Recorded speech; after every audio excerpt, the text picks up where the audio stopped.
Everyone, welcome back to my channel Nipa's creation. আশা করছি তোমরা সবাই খুব ভালো আছো আর আমিও এখন অনেকটাই সুস্থ আছি। তো অনেক দিন পরে তোমাদের সাথে আমি ভিডিও নিয়ে আসলাম। আমার ডেলিভারি হয়ে গেছে, তোমরা সবাই হয়তো জেনে গেছো, তাও আমি বলে দিচ্ছি। আজকে আমার ডেলিভারির মোটামুটি 11 দিন চলছে। আর আমার কিন্তু তোমরা অনেকে হয়তো এখনও জানো না আমার কি বেবি হয়েছে। তো আমার কিন্তু বেবি বয় হয়েছে।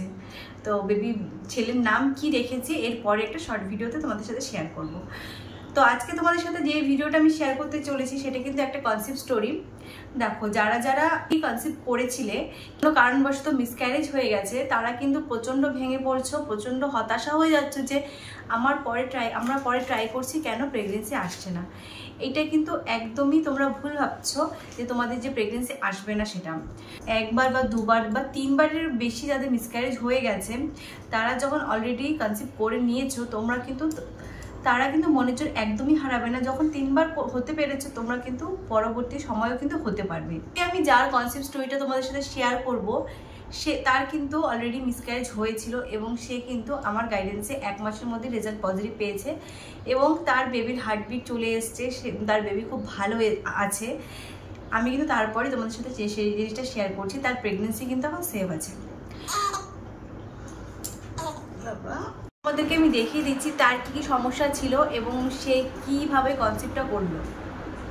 বোনটা আমার সাথে যুক্ত হয়েছিল এপ্রিল মাসের 8 তারিখে। সে কিন্তু তার সমস্যার কথা সমস্তটাই বলেছিল আমাকে, যে দিদি আমার পিরিয়ডসটা ফার্স্ট থেকে রেগুলার ছিল, কিন্তু ভীষণ পেটে ব্যথা হতো। বিয়ের পর পড়াশোনা করার জন্য বেবি নেইনি। তারপর আমি জবও করতাম। আমাদের বিয়ের 4 ইয়ার্স কমপ্লিট হয়েছে। লাস্ট 1 ইয়ার ধরে ট্রাই করছি, ডক্টর দেখাচ্ছি। আমার এন্ডোমেট্রিওসিস সিস্ট ছিল, একদম ছোট, বাট এখন সেটা পুরোপুরি কিওর হয়ে গেছে। তারপরে সে বলেছে এখন সব নর্মাল, শুধু দিদি আমার AMHটা একটু কম। দেখো, AMH কিন্তু তার 1.48 আছে। তার হাজব্যান্ডের রিপোর্টও নর্মাল ছিল। সে কিন্তু 2 মাস আগে কনসেপ্ট করেছিল, বাট কোনো কারণবশত তার কিন্তু মিসক্যারেজ হয়ে গেছে। তো যাই হোক, দেখো, মিসক্যারেজ হওয়ার পরেও কিন্তু 2 মাস আগে হয়েছিল, দেন সে 3 মাসের মাথায় কিন্তু আবার কনসেপ্ট করেছে। আর সে কিন্তু আমাকে গুড নিউজটা দিয়েছে মে মাসের 9 তারিখে, তোমরা দেখতেই পাচ্ছ।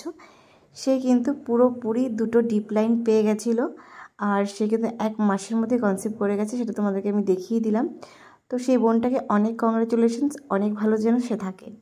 লো AMH নিয়েও কিন্তু কনসেপ্ট করা যায়, প্লাস সিস্ট নিয়েও কিন্তু কনসেপ্ট করা যায়। যদি তোমরা একটু ডেডিকেশন নিয়ে যদি এক্সারসাইজ করো, নিজের লাইফস্টাইলটা মেনটেন করো, তাহলে কিন্তু তোমরা এরকম পজিটিভ রেজাল্ট তোমরাও পাবে।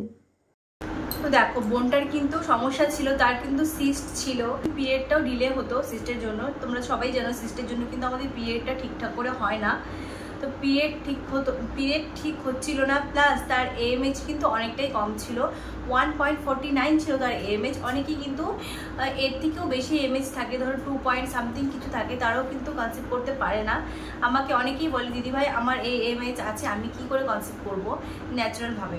তো ডক্টররা কিন্তু প্রথমেই তোমাদেরকে এখন IVF সাজেস্ট করে দেবে ডিরেক্টলি, কিন্তু আমি বলবো তোমরা তোমাদের নিজের বডির উপর একটু তোমরা ওয়ার্ক করো, তোমাদের বডির উপর একটু খাটাখাটনি করো, একটু এক্সারসাইজ করো, যোগা করো। তোমরা জানো না এক্সারসাইজ যোগাতে কতটা বেশি পাওয়ার থাকে। আমি নিজে জানি, তাই আমি নিজে অনেক প্রুফ পেয়েছি। আর যাদেরকে গাইড করছি তারাও কিন্তু এই জিনিসগুলো ফলো করে, তারা কিন্তু অনেকটাই ভালো রেজাল্ট পেয়েছে। তো আমার চ্যানেলে কিন্তু অনেক এক্সারসাইজের ভিডিও দেওয়া আছে, তোমরা কিন্তু চাইলে সেই জিনিসগুলো ফলো করতে পারো। তো এই বোনটার কিন্তু এত সমস্যা থাকার পরেও কিন্তু সে ন্যাচারালভাবে কনসেপ্ট করেছে এবং তার বাচ্চার হার্টবিটে চলে এসছে। সে কিন্তু অনেকটাই ভালো আছে এখন। তো তাকে অনেক অনেক অনেক কংগ্রাচুলেশনস, অনেক অভিনন্দন। তার যেন প্রেগনেন্সি জার্নিটা খুবই স্মুথ হয়, আমি এটাই শুধু প্রে করছি। আর তোমরা আমার পুচকুসোনাকে এত ভালোবাসা দিয়েছো কি বলবো, তার জন্য অনেক থ্যাংক ইউ। আর আমি সত্যি অনেক ভাগ্যবতী যে আমি আমার সোনা বাবাকে এত ভালো করে আমার সুস্থভাবে আমার কোলে পেয়েছি। সত্যি অনেক কষ্ট করেছি, অনেক লড়াই করেছি, তারপরে কিন্তু এত সুন্দর একটা মুহূর্ত আমি পেয়েছি। আমি চাই তোমরাও একটু কষ্ট করো, তোমরাও এরকম সুন্দর একটা দিন তোমরাও কিন্তু তোমাদের জীবনে অবশ্যই পাবে। তো যারা যারা প্রেগনেন্সির জন্য পার্সোনালভাবে গাইডেন্স চাও, তারাই কিন্তু শুধুমাত্র হোয়াটসঅ্যাপে কন্ট্যাক্ট করবে। স্ক্রিনে নাম্বার দেওয়া আছে, তোমরা কিন্তু এই নাম্বারটাতে আমাকে হোয়াটসঅ্যাপে কন্ট্যাক্ট করতে পারো। আর দেখা হচ্ছে পরের ভিডিওতে। সবাই ভালো থাকবে, সবাই সুস্থ থাকবে, সবাইকে টাটা।